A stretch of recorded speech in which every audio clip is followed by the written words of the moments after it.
नमस्कार दोस्तों, मैं हूं आपका दोस्त के बी। तो आज की इस वीडियो में हम 11 जुलाई 2022 को एसएससी एमटीएस के जो आपके तीनों शिफ्ट का एग्जाम हुआ है उसमें पूछे गए जीके जीएस और करंट अफेयर्स के प्रश्नों को हम लोग डिस्कस करेंगे। तो पूरा वीडियो बहुत ही ध्यान से देखिएगा।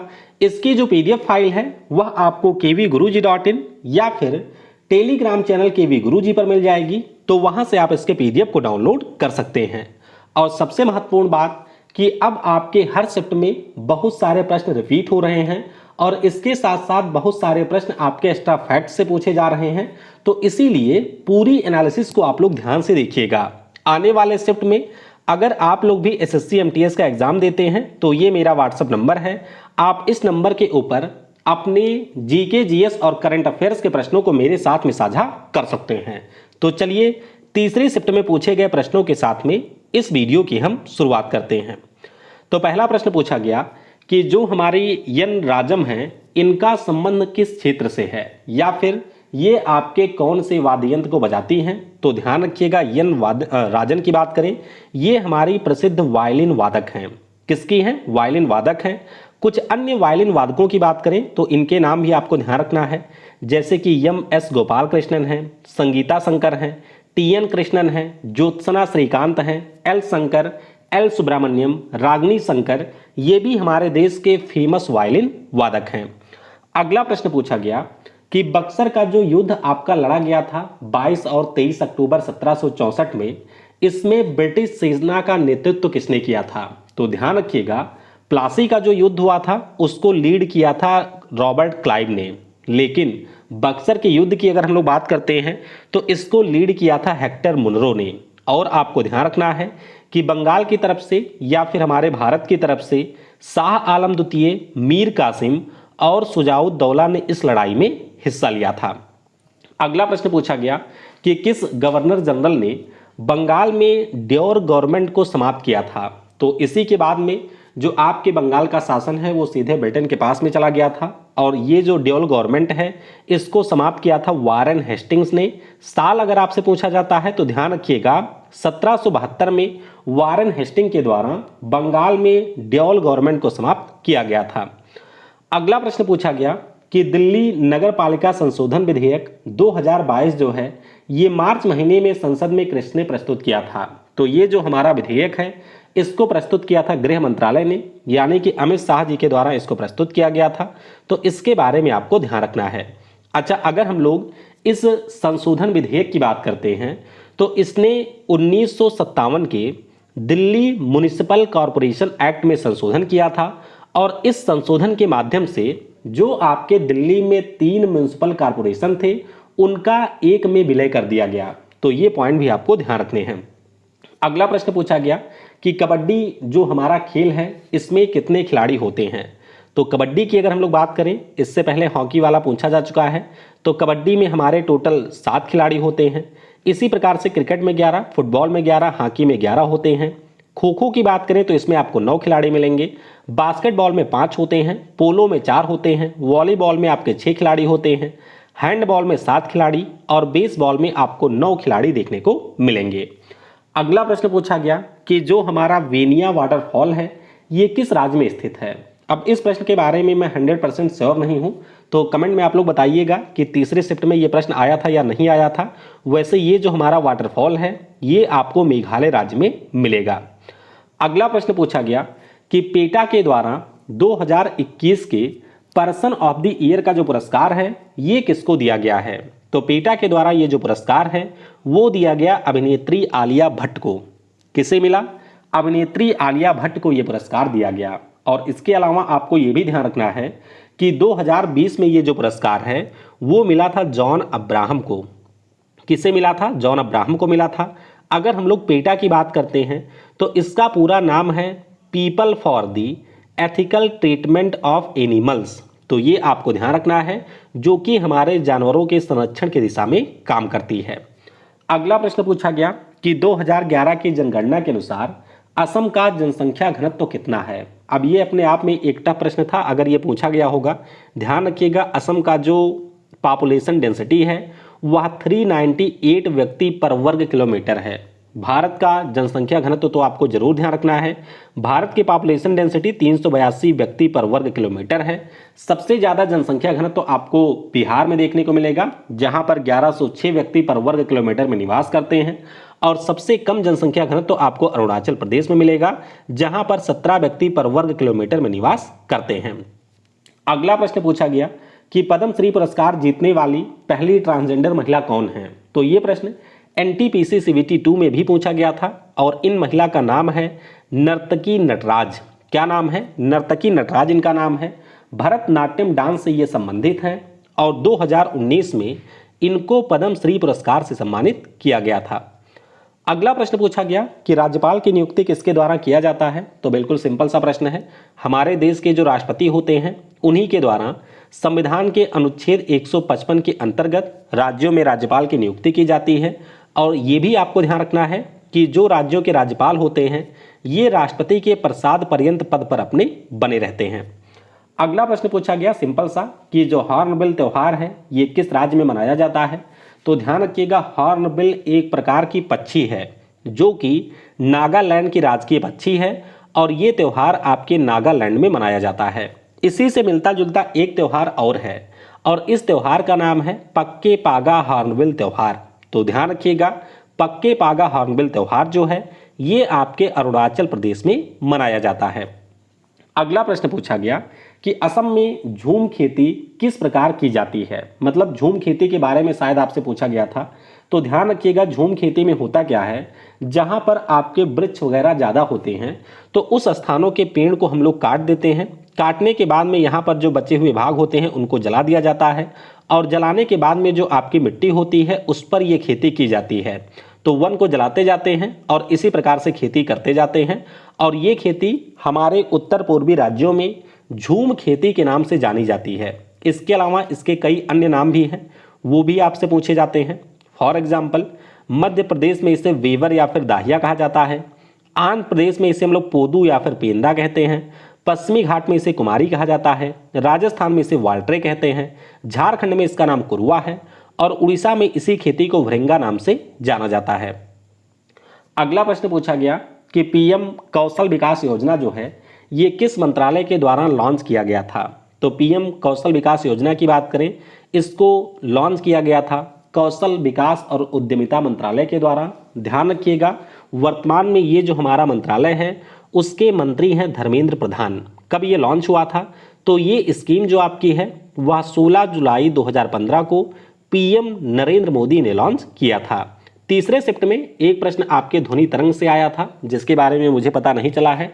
तो अगर आप में से किसी को इसके बारे में याद है तो वो प्रश्न आप लोग नीचे कमेंट में लिख सकते हैं। तो आइए अब हम लोग सेकेंड शिफ्ट के प्रश्नों को डिस्कस करेंगे। सेकेंड शिफ्ट में एक प्रश्न पूछा गया कि 2011 की जनगणना के अनुसार महिलाओं का साक्षरता प्रतिशत कितना है। तो अभी मैंने जनसंख्या के ऊपर आपको एक डिटेल वीडियो करवा दी है। साक्षरता प्रतिशत अगर हम लोग महिलाओं की बात करते हैं तो ये है 65.46%। कितना है? 65.46% है। भारत की साक्षरता दर 74.04% है। पुरुषों की अगर हम लोग बात करते हैं तो ये 82.14% है। अधिकतम आपको केरल में मिलेगा 94% और सबसे कम आपको मिलेगा बिहार में 61%। तो ये सारे डेटा ऑलरेडी पूछे जा चुके हैं। अगला प्रश्न पूछा गया कि कोशिका में आत्महत्या की थैली किसे कहा जाता है। तो इसी में विस्फोट होता है और उसके बाद में आपकी कोशिका पूरी तरीके से नष्ट हो जाती है। तो ये आपका कहलाता है लाइसोसोम। किसे? लाइसोसोम को कोशिका में आत्महत्या की थैली कहा जाता है। अगला प्रश्न पूछा गया कि जो हमारा अमीबा होता है ये भोज्य पदार्थ का संग्रहण कैसे करता है। अब एग्जैक्ट प्रश्न मुझे यहाँ पर नहीं पता चला है। अगर हम लोग बात करते हैं संग्रहण की तो इसके अंदर आपको फूड वैक्यूल देखने को मिलेंगे जिसे आप लोग खाद्य रिक्तिका कहते हैं। तो वहाँ पर ये संग्रहण करता है। अब ये प्रश्न एग्जैक्ट किस प्रकार से था वो आप लोग नीचे कमेंट में बता सकते हैं। अगला प्रश्न पूछा गया, रिपीट हो रहा है ये प्रश्न, कि पंडित हरिप्रसाद चौरसिया का संबंध किस वाद्य यंत्र से है। तो ये हमारे फेमस बांसुरी वादक हैं। इवन आप ये भी कह सकते हैं कि भारत के सबसे फेमस बांसुरी वादक हैं, नाम है हरिप्रसाद चौरसिया। कुछ अन्य बांसुरी वादकों की बात करें तो रोनू मजूमदार, एन रमानी का नाम पहले आ चुका है, शशांक सुब्रमण्यम, टी.आर. महालिंगम, पन्नालाल घोष, रसिका शेखर, ये भी हमारे देश के फेमस बांसुरी वादक हैं। अगला प्रश्न पूछा गया कि इंडियन प्रीमियर लीग का पहला संस्करण कब हुआ था। बहुत ही सिंपल सा प्रश्न है। तो 2008 में इसका पहला एडिशन हुआ था। ध्यान रखिएगा कि राजस्थान रॉयल्स की टीम ने इस एडिशन को जीता था। सबसे ज़्यादा 5 बार इंडियन प्रीमियर लीग का जो खिताब है वो मुंबई इंडियंस ने जीता था। और 2022 वाले टूर्नामेंट की अगर हम बात करते हैं तो गुजरात टाइटंस ने इस खिताब को जीता है। अगला प्रश्न पूछा गया कि कुचिपुड़ी नाम का जो डांस है इसका संबंध किस भारतीय राज्य से है। तो डांस के ऊपर ऑलरेडी मैं एक क्लास करवा चुका हूं। अगर आपने नहीं देखा है तो ऊपर आई बटन पर आपको मिल जाएगी। कुचिपुड़ी एक क्लासिकल डांस है और ये हमारे आंध्र प्रदेश राज्य का डांस है। आंध्र प्रदेश में आपके बहुत सारे डांस किए जाते हैं, जैसे कि बिलासनी नाट्यम है, भामाकल्पम है, बीरा नाट्यम है, दप्पू है, तप्पीटा गुल्लू है, लंबाड़ी है, धीमसा है, कोलाट्टम है, कोला नालू है। तो ये सारे डांस भी आपके आंध्र प्रदेश राज्य में किए जाते हैं। अगला प्रश्न पूछा गया कि 21 अप्रैल 1526 को कौन सा युद्ध लड़ा गया था। तो इब्राहिम लोदी और बाबर के बीच में ये युद्ध हुआ था। इसे हम लोग पानीपत के प्रथम युद्ध के नाम से जानते हैं। अगला प्रश्न पूछा गया कि संसद में शून्यकाल का समय कब होता है। तो ध्यान रखिएगा, संसद का जब हमारा सत्र शुरू होता है तो उसमें जो आपका दिन शुरू होता है तो सबसे पहले प्रश्नकाल होता है और प्रश्नकाल के बाद ही हमारा आता है शून्यकाल। तो ध्यान रखिएगा 12 से 1 बजे का जो समय है इसे हम लोग शून्यकाल के नाम से जानते हैं और ये आपका प्रश्नकाल के बाद आता है। अगला प्रश्न पूछा गया पहली महिला जिसने कांग्रेस के सत्र की अध्यक्षता किया था। तो ध्यान रखिएगा 2 महिलाएं हैं जिन्होंने कांग्रेस के अधिवेशन की अध्यक्षता की थी। एक तो एनी बेसेंट हैं जिन्होंने 1917 में कोलकाता वाले अधिवेशन की अध्यक्षता की थी, आप सभी को ये पता होगा। और जो हमारी दूसरी महिला हैं उनका नाम है सरोजिनी नायडू। उन्होंने 1925 में कानपुर वाले अधिवेशन की अध्यक्षता की थी। आपको ये भी ध्यान रखना है कि अगर परीक्षा में ये प्रश्न पूछा जाता है कि कांग्रेस के अधिवेशन में शामिल होने वाली पहली महिला कौन थी, तो उनका नाम है कादम्बिनी गांगुली। ध्यान रखिएगा 1889 में जो मद्रास में अधिवेशन हुआ था उसमें कादम्बिनी गांगुली ने हिस्सा लिया था। अगला प्रश्न पूछा गया कि पंजाब राज्य के वर्तमान मुख्यमंत्री कौन हैं। तो पहले भी मैं आपको बता चुका हूं कि 5 राज्यों में विधानसभा के चुनाव हुए थे, जिसमें से पंजाब राज्य के जो सीएम हैं सिर्फ वही बदले थे और इनका नाम भगवंत मान है। अभी हाल ही में इन्होंने शादी भी कर ली है, आपको पता ही होगा, और ये हमारे आम आदमी पार्टी के नेता हैं। अगला प्रश्न पूछा गया कि बॉर्डर रोड ऑर्गेनाइजेशन की स्थापना कब हुई थी। ये भी आपके एनटीपीसी में आ चुका प्रश्न है। बॉर्डर रोड ऑर्गेनाइजेशन, जिसे हम लोग सीमा सड़क संगठन कहते हैं, इसकी स्थापना 7 मई 1960 को हुई थी। आपको ध्यान रखना है दिल्ली में इसका हेडक्वार्टर है। ये जो हमारी बॉडी है वो पर्वतीय क्षेत्रों में पुल और रोड बनाने का काम करती है और ये आपके रक्षा मंत्रालय के अधीन आती है।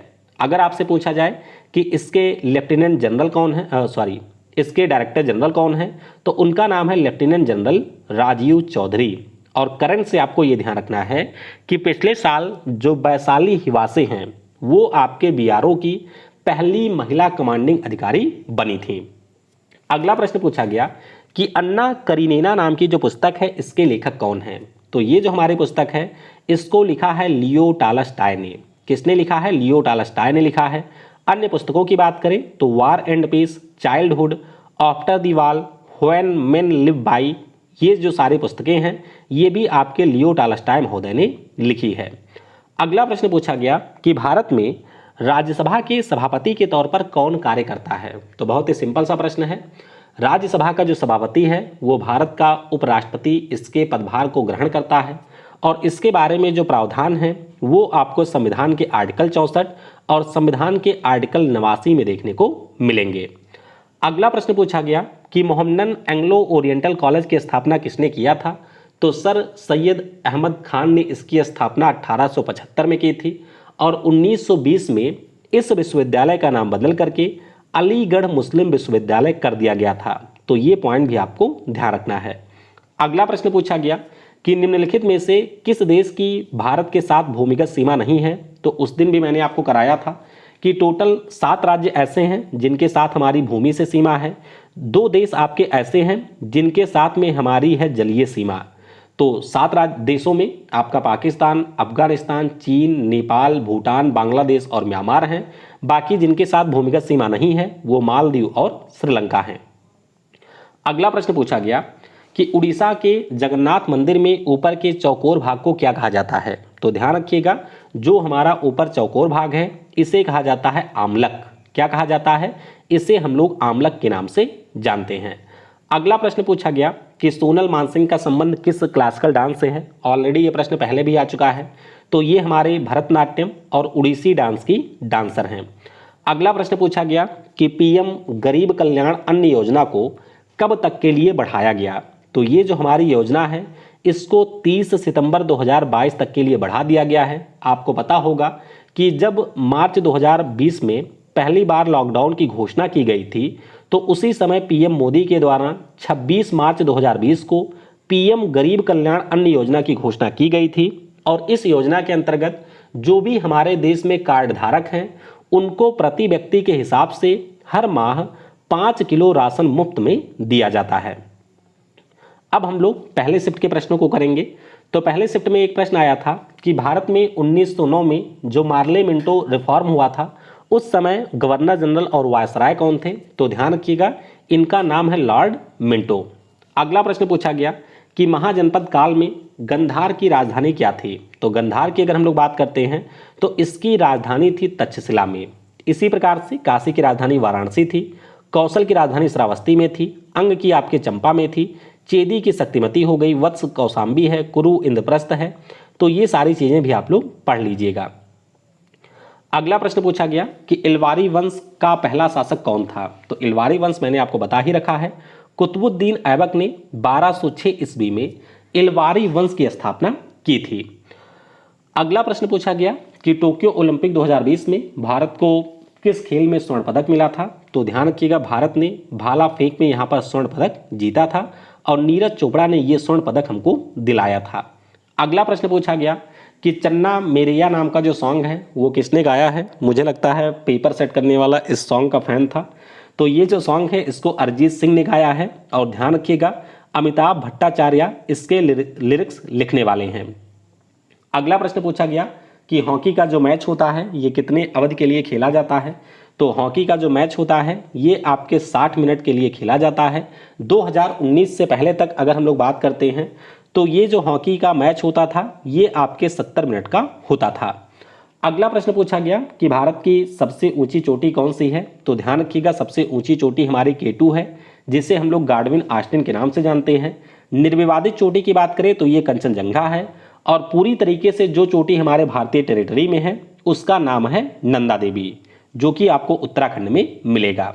फिर एक प्रश्न था कि ट्रेन टू पाकिस्तान नामक जो पुस्तक है इसके लेखक कौन है। तो ये लिखा है हमारे खुशवंत सिंह ने। अगला प्रश्न पूछा गया कि भारत का कौन सा राज्य है जो कि बांग्लादेश के साथ बॉर्डर साझा करता है। तो ये जो हमारे राज्य हैं इसमें पश्चिम बंगाल सबसे बड़ी बाउंड्री साझा करता है। फिर हमारा असम हो गया, असम के बाद में आपका बिहार है, बिहार कह रहे हैं, मेघालय है, फिर त्रिपुरा है और आपका है मिजोरम। तो टोटल 5 राज्य हैं जो कि बांग्लादेश के साथ में बाउंड्री शेयर करते हैं। अगला प्रश्न पूछा गया कि भारतीय संविधान में संशोधन की प्रक्रिया का जो प्रावधान है ये हमने किस देश से लिया है। तो अनुच्छेद 368 में आपको ये प्रावधान देखने को मिलेगा और ये हमने दक्षिण अफ्रीका के कॉन्स्टिट्यूशन से लिया हुआ है। अगला प्रश्न पूछा गया कि निम्नलिखित में से किस त्योहार का संबंध छेर पहनरा परंपरा से है। तो मैंने आपको बताया था कि जो हमारी जगन्नाथ रथ यात्रा होती है उसके दौरान जो आपके मार्ग होते हैं उसे सोने के झाड़ू से साफ किया जाता है और इसी को हम लोग छेर पहनरा ट्रेडिशन के नाम से जानते हैं। अगला प्रश्न पूछा गया कि उपाधियों के अंत संबंधित जो प्रावधान है ये किस अनुच्छेद में आपको मिलेंगे। तो हमारे संविधान का जो अनुच्छेद 14 से 18 है ये आपके समानता के अधिकार के बारे में बात करता है और इसी में जो आर्टिकल 18 है इसमें आपको उपाधियों के अंत संबंधित प्रावधान मिलेंगे। अगला प्रश्न पूछा गया कि सिराजुद्दौला किस कारण से प्लासी का युद्ध हार गया था। तो आपको पता होना चाहिए कि मीर जाफर ने इसके साथ में दगा किया था इस युद्ध में और इसी के कारण रॉबर्ट क्लाइव की सेना ने सिराजुद्दौला को 23 जून 1757 में लड़े गए प्लासी के युद्ध में हरा दिया था। अगला प्रश्न पूछा गया कि गोदावरी बेसिन का जो सबसे बड़ा जल ग्रहण क्षेत्र है ये किस राज्य में है। तो गोदावरी नदी जो कि दक्षिण भारत की सबसे लंबी नदी है, इसका सबसे बड़ा जो क्षेत्र है वो आपको महाराष्ट्र में देखने को मिलेगा। अगला प्रश्न पूछा गया कि 2011 की जनगणना के अनुसार भारत की शहरी जनसंख्या कितनी है। तो शहरी जनसंख्या की बात करें, ये आपकी है 31.16%। वहीं पर अगर हम लोग ग्रामीण जनसंख्या की बात करते हैं तो ये आपका 68.84% है। अगला प्रश्न पूछा गया कि वर्तमान में भारत के विदेश सचिव कौन है। तो ये प्रश्न ऑलरेडी रिपीट हो रहा है, ये हैं हमारे विनय मोहन क्वात्रा। लेकिन अगर आपसे मार्च के पहले का पूछा जाता है तो उस समय हमारे हर्षवर्धन श्रृंगला साहब भारत के विदेश सचिव थे। अगला प्रश्न पूछा गया कि पीएम स्वनिधि से समृद्धि योजना किससे संबंधित है। तो ये हमारे स्ट्रीट वेंडर से संबंधित है, आपको ये ध्यान रखना है। और हमारे देश में जो आवास और शहरी मामलों का मंत्रालय है उसके द्वारा इस योजना को संचालित किया जा रहा है। अगला प्रश्न पूछा गया कि हमारे वायुमंडल में नाइट्रोजन गैस कितने प्रतिशत पाई जाती है। तो नाइट्रोजन गैस की बात करें, ये आपके वायुमंडल में सबसे ज़्यादा है, यानी कि 78.08% है। वहीं पर ऑक्सीजन की बात करें तो 20.95% है। ऑर्गन की बात करें तो ये हमारा 0.93% है। फिर एक प्रश्न था कि निम्नलिखित में से कौन सा कार्बन का अपरूप है। ध्यान रखिएगा, कार्बन के जो हमारे नेचुरल एलोट्रॉप हैं इनकी संख्या टोटल 3 है। एक तो आपका ग्रेफाइट है, दूसरा हीरा है और तीसरा हमारा कौन सा है, तीसरा है बकमिस्टर फ्लोरीन। तो ये आपके 3 प्रमुख एलोट्रॉप हैं। अगला प्रश्न पूछा गया कि गोरखपुर किस रेलवे जोन का मुख्यालय है। तो आपको ध्यान रखना है कि जो हमारा उत्तरी पूर्वी रेलवे जोन है ये इसका हेडक्वार्टर आपको गोरखपुर में देखने को मिलेगा। तो इस प्रकार से तीनों शिफ्ट में जो भी हमारे प्रश्न पूछे गए थे उन सारे प्रश्नों को एक्स्ट्रा फैक्ट के साथ में हम लोगों ने डिस्कस किया है। वीडियो अगर आपको पसंद आता है तो इसे लाइक करने के साथ शेयर जरूर करिएगा। और अगर कुछ प्रश्न आपको याद हैं जो कि आज छूट गए हैं तो उनके बारे में भी आप लोग नीचे कमेंट में लिख सकते हैं। Thanks for watching. जय हिंद, जय भारत।